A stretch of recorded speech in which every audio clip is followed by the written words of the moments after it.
it's them. Fox is saying that we're taking hits. Somebody watching Fox.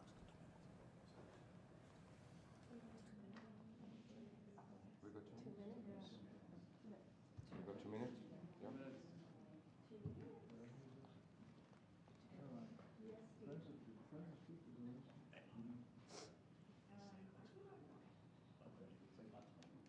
Why don't you ask him, Steve? Favorite. Sounds like you have an opportunity to do that. Sorry about that.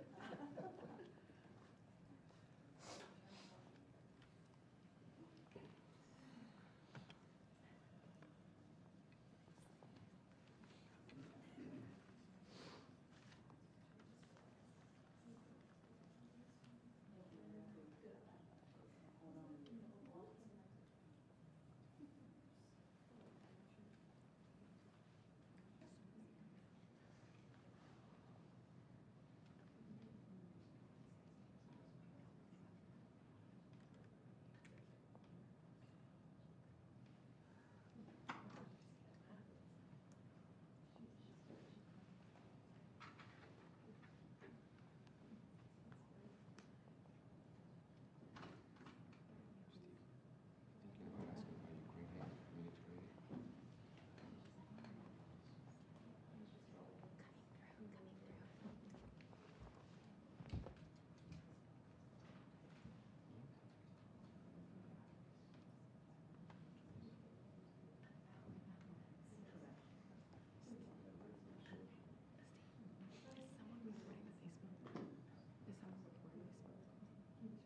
Is someone reporting he spoke to Zelenskyy?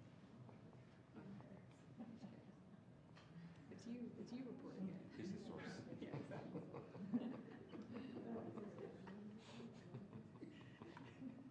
Yeah, send us all that haywire, it's fine.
Hello, everybody. Thank you very much.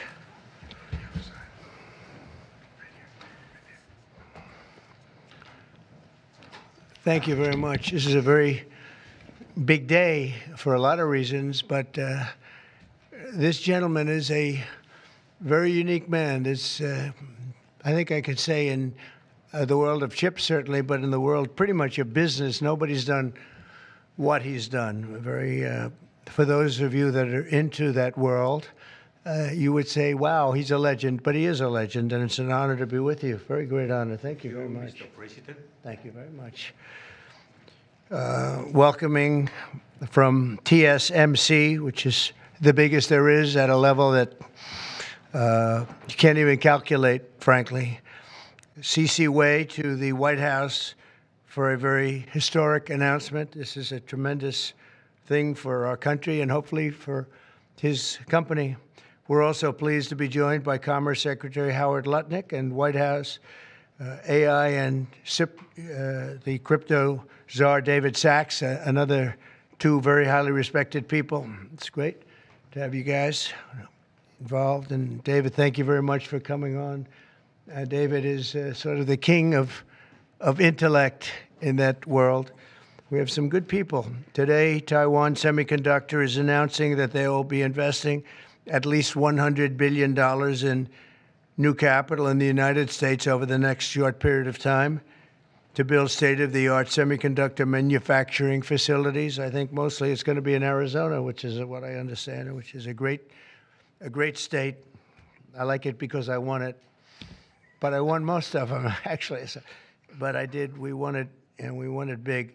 The most powerful AI chips in the world will be made right here in America, and it'll be a big percentage of the chips made by his company. But as you know, they're based mostly in Taiwan, and they're far and away the biggest. There's nobody even close. This $100 billion in new investment will go into building 5 cutting-edge fabrication facilities in the great state that we just discussed, Arizona, and will create thousands of jobs, many thousands of jobs, and they're high-paying jobs. In total, today's announcement brings Taiwan Semiconductor investments to about $165 billion they've started already. Among the largest new foreign direct investments in the United States, Apple, as you know, made a big announcement last week of $500 billion, and we have some others that have announced. We have many that want to announce. But I don't have time to do all of these announcements, I tell you. But for you, I'm doing the announcement. Thank you. This will create hundreds of billions of dollars in economic activity and boost America's dominance in artificial intelligence and beyond. Semiconductors are the backbone of the 21st century economy, and really, without the semiconductors, there is no economy. Powering everything from AI to automobiles to advanced manufacturing, and we must be able to build the chips and semiconductors that we need right here in American factories with American skill and American labor. And that's exactly what we're doing. As you know, Taiwan pretty much has a monopoly on that market. And I think pretty much is not a term that's even appropriate. They do have a monopoly. And this is a tremendous move by the most powerful company in the world. It's a matter of economic security. It's also a matter of national security for us. And at the same time, Mr. Wei will be able to diversify and have his a tremendous presence in another place, and a very safe place. And I want to thank Taiwan Semiconductor for doing the announcement. And I'd like to ask Mr. Wei to say a few words, if you might. And I'd also like to ask Howard and David, you can say a couple of words, but maybe you should go first, because right now he's the most important man in the room. I'm sorry, fellas. Please. Thank you very much. Thank you, Great honor. Mr. President. Thank you. I'm a little bit nervous, so I have to pull out my piece of paper. Mr. President, Secretary Lutnick, and David, I didn't know that your title, but okay. First, I want to say thank you to Mr. President to give me this opportunity to announce our big project in the U.S. TSMC is the world's largest chip manufacturing, funded by Dr. Morris Chang in 1987. It's now at the forefront of semiconductor technology, supporting AI advancement and industry growth. In fact, I would like to wind back the time that in 2020, we have to thank President Trump's vision and his support.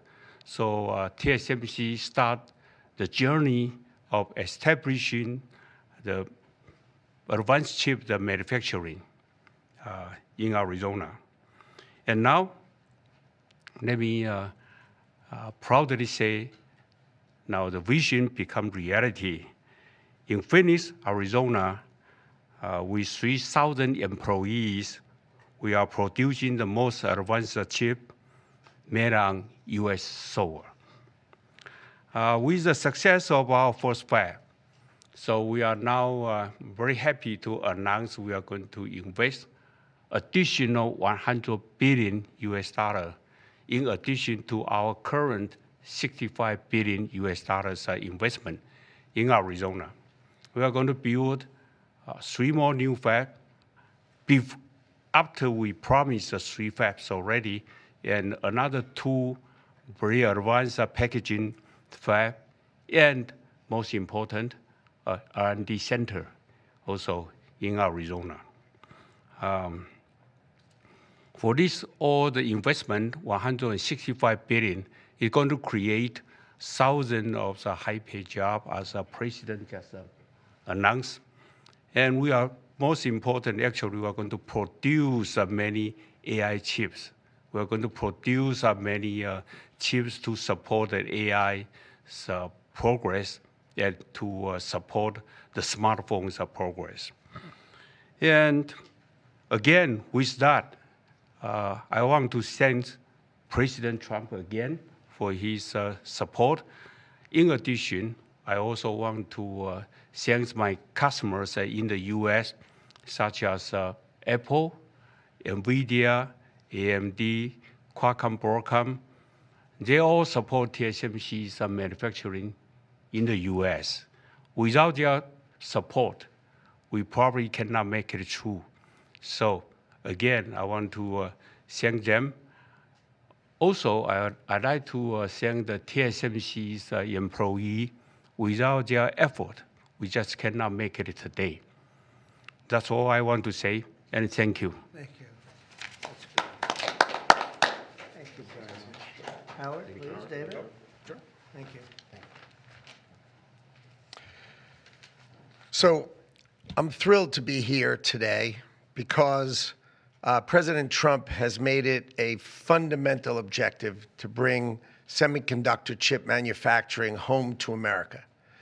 Under the Biden administration, TSMC received a $6 billion grant, and that encouraged them to build $65 billion. So America gave TSMC 10% of the money to build here. And now you're seeing the power of Donald Trump's presidency, because TSMC, the greatest manufacturer of chips in the world, is coming to America with a $100 billion investment. And of course, that is backed by the fact that they can come here because they can avoid paying tariffs. So the idea is come to America, build greatness in America, build for the American customers, the Apple, NVIDIA, that whole list that Chairman Wei gave in order to bring production to America. So we're really, really excited. This continues the most incredible path you've ever seen in these first weeks and months of the Trump administration of incredible manufacturing coming to America. The keys that the president has called out are coming here. They're coming here in huge size because they want to be in the greatest market in the world, and they want to avoid the tariffs that if they're not here, they'd have to suffer. So I want to congratulate C.C. Wei for bringing in this incredible $100 billion investment, but it's on the shoulders of our President Donald Trump, which is why he's coming. So thank you. Thank you. David? Thank you, sir. Well, the products that TSMC makes are literally the most important products in the world. I mean, these advanced chips power everything. They power AI, they power your phone, they power your cars. And Without them, the whole modern economy would stop, but they're not made in the United States. So for TSMC to move here is a huge, huge development, and we owe that to President Trump's leadership on the economy and Secretary Lutnick as well. And Cece, thank you for coming here. Thank you. Yeah. Thank you, Dan. So thank you very much. A big percentage of chips with this investment will be made now, a big percentage. Worldwide, we had very little, almost none. We used to have a lot with Intel, but we had very little. And we'll be at close to 40% of the market with this transaction and a couple of others that we're doing. That's a tremendous leap, like a leap that nobody would have really said was possible. So I just want to thank you all for being here. If you want a couple of questions, ideally on this subject, yes. The number of jobs that will be created. He said thousands, but you're probably talking about 20, 25,000 jobs. But it'll get bigger and bigger with time. Knowing this gentleman, it'll get bigger and bigger. There'll be no stopping him. Mr. President, what Yeah, more? Brian, go ahead. In addition to the jobs, you talked about national security, and that's one thing I think a lot of Americans at home don't understand. Explain the national security aspect of this. Well, without the chips and semiconductors, nothing runs today. You can't buy a car without them. You can't get a radio, a television, you can't get anything. And we thought it was very important, obviously business-wise, but we thought even in terms of national security to have this large percentage of the chips, semiconductors, and other things that they make the most important product. And not a product that you can really copy.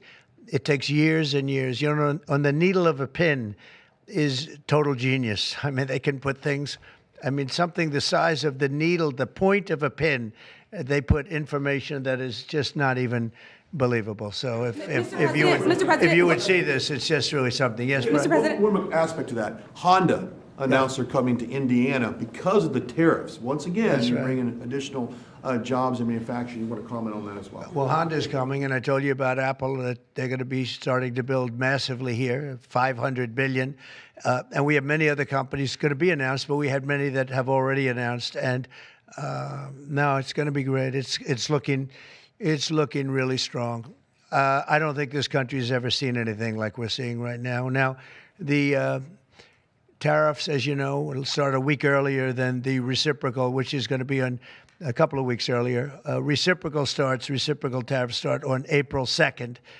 And I wanted to make it April 1st, but I didn't want to go April Fool's Day, because that costs a lot of money, but that one day. But so we're going April 2nd. But very importantly, tomorrow tariffs 25% on Canada and 25% on Mexico, and that'll start. So they're going to have a tariff. So what they have to do is build their car plants, frankly, and other things in the United States, in which case they have no tariffs.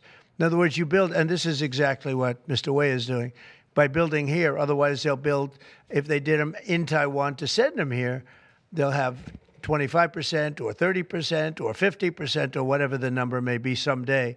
It'll go only up.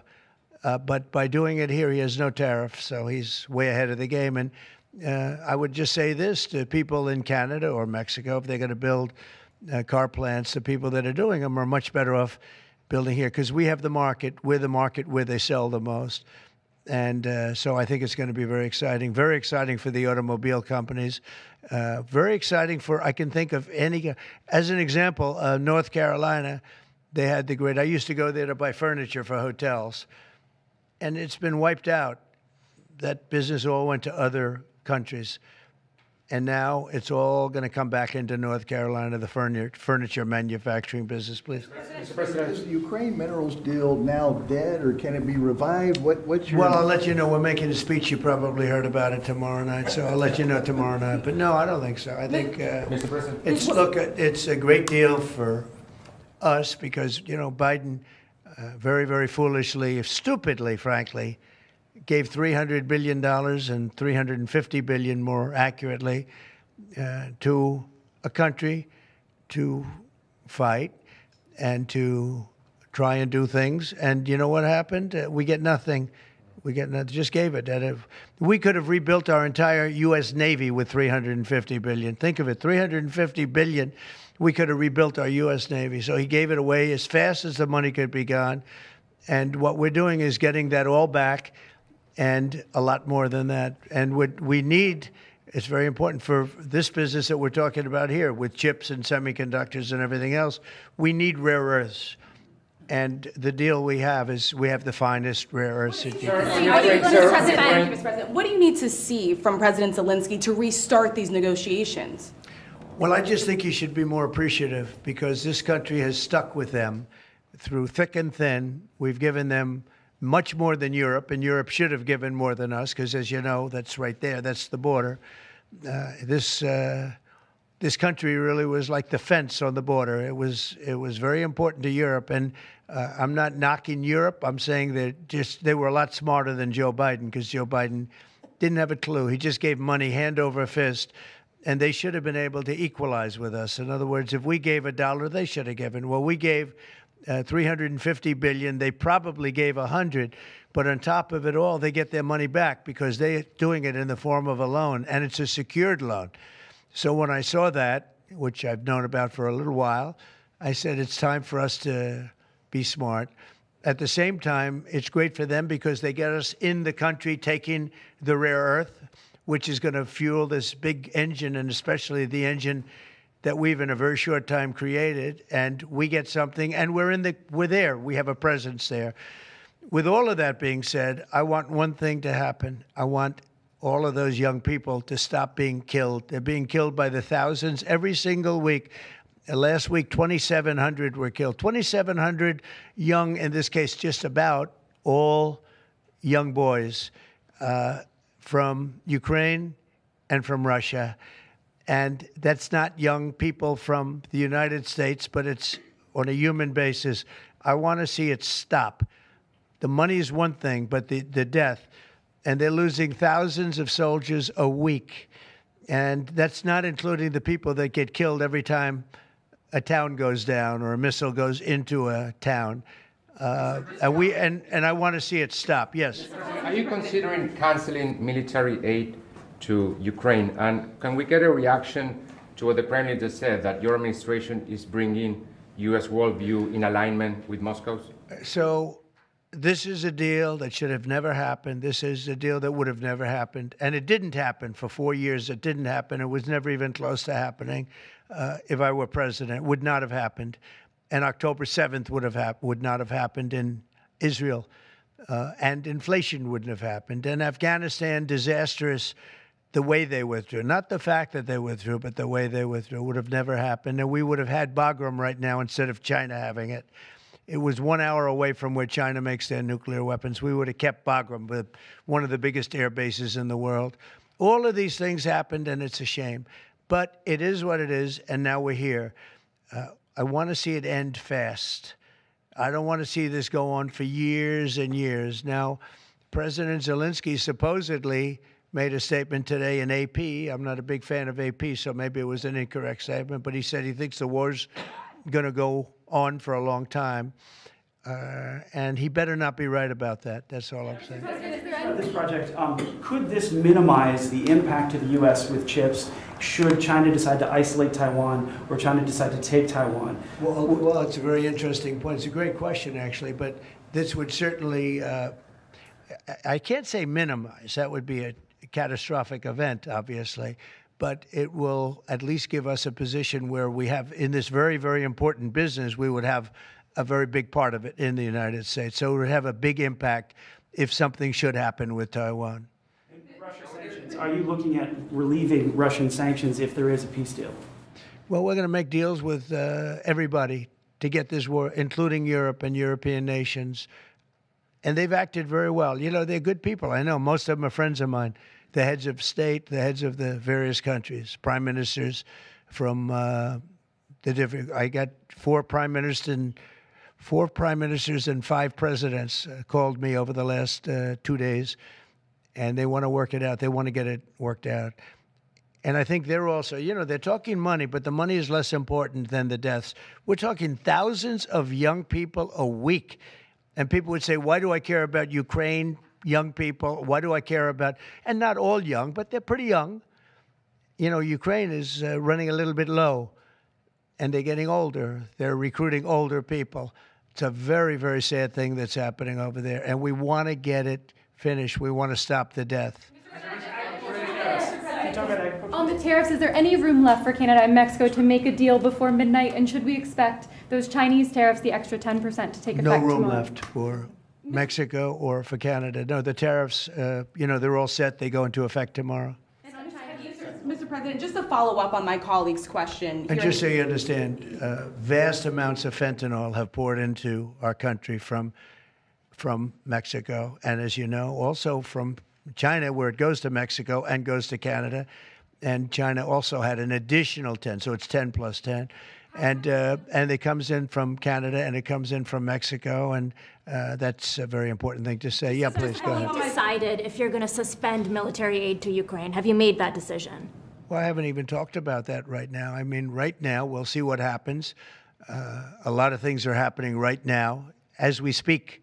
I mean, literally as we speak. I could give you an answer and go back to my office, the beautiful Oval Office. I could go back into the Oval Office and find out that the answer is obsolete.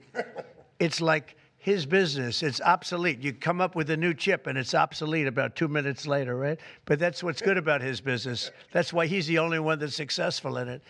But just to follow up my colleague's question from Russia saying that your foreign policy is largely in line with their vision, should that be concerning to Americans? Said what? Should that be concerning to Americans? Read the statement. That Russia says that your administration's foreign policy is, quote, largely in line with their vision. Well, I'll tell you what, I think it takes two to tango, and you're going to have to make a deal with Russia, and you're going to have to make a deal with Ukraine. You're going to have the assent, and you're going to have the consent from the European nations, because I think that's important, and from us. I think everybody has to get into a room, so to speak, and we have to make a deal. And the deal can be made very fast. It should not be that hard a deal to make. It can be made very fast. Now, maybe somebody doesn't want to make a deal, and if somebody doesn't want to make a deal, I think that person won't be around very long. That person will not be listened to very long, because I believe that Russia wants to make a deal. I believe certainly the people of Ukraine want to make a deal. They've suffered more than anybody else. We talk about suffering. They've suffered. But if you think about it, under President Bush, they got Georgia, right? Russia got Georgia. Under President Obama, they got a nice big submarine base, a nice big chunk of land where they have their submarines. You know that, right? Crimea. Under President Trump, they got nothing. And under President Biden, they tried to get the whole thing. They tried to get the whole big Ukraine, the whole thing. If I didn't get in here, they would have gotten the whole thing. So I can only say, you can go back to Bush, you can go back to Obama, and go back to Biden. They took a lot. The only one they didn't get, you know what I gave them?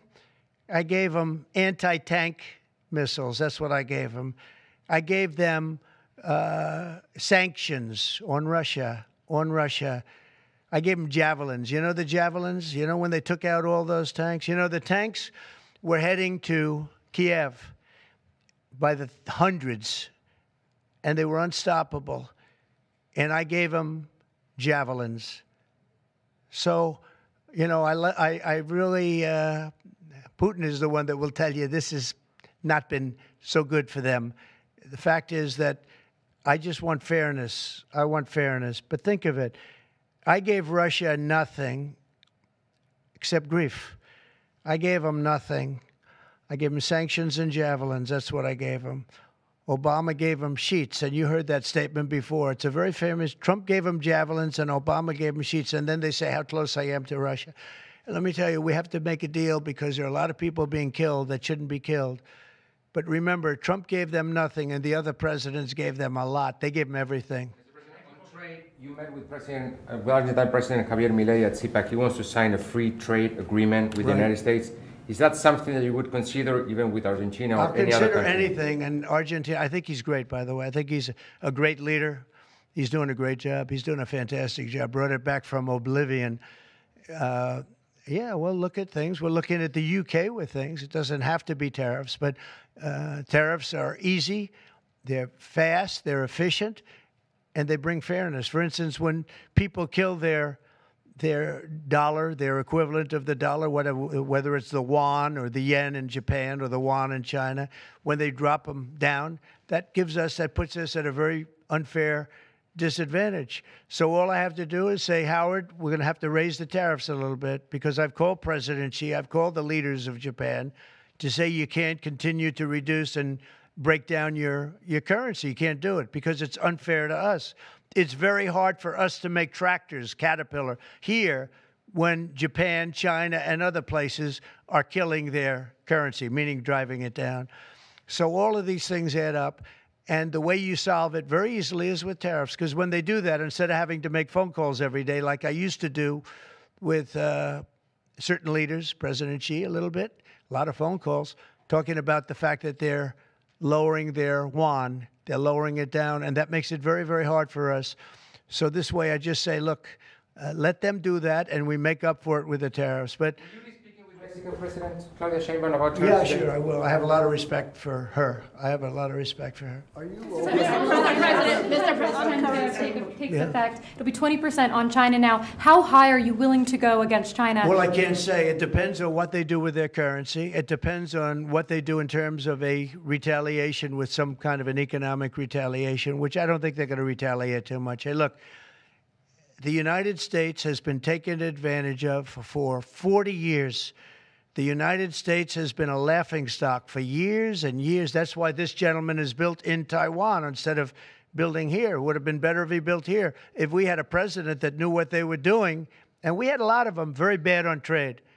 Look, I'm a huge fan of Ronald Reagan, but he was bad on trade, very bad on trade.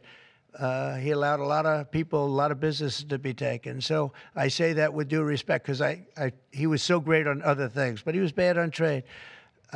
We are setting records right now, records like nobody has ever seen before. When you have companies like this coming in, and almost 40% of their company in one signature is going to be devoted to what he does, which is one of the most important businesses in the world. That's an unbelievable thing. When Apple now is going to start building all of their plants here, all because of what we've done in terms of, it's not because he likes me or they like me. They don't probably like me at all. I don't know. I think he likes me a little bit at least. But you know what? It's the incentive we created, or the negative incentive. I mean, it's going to be very costly for people to take advantage of this country. They can't come in and steal our money and steal our jobs and take our factories and take our businesses and expect not to be punished. And they're being punished by tariffs. It's a very powerful weapon that politicians haven't used because they were either dishonest, stupid, or paid off in some other form. And now we're using them. Say it. Have you spoken with President Xi about this term? I don't want to tell you that. Thank you very much, everybody. Thank you. Thank you very much. Andrew Cuomo running for New York City mayor. Will people who don't respond to the emails be fired?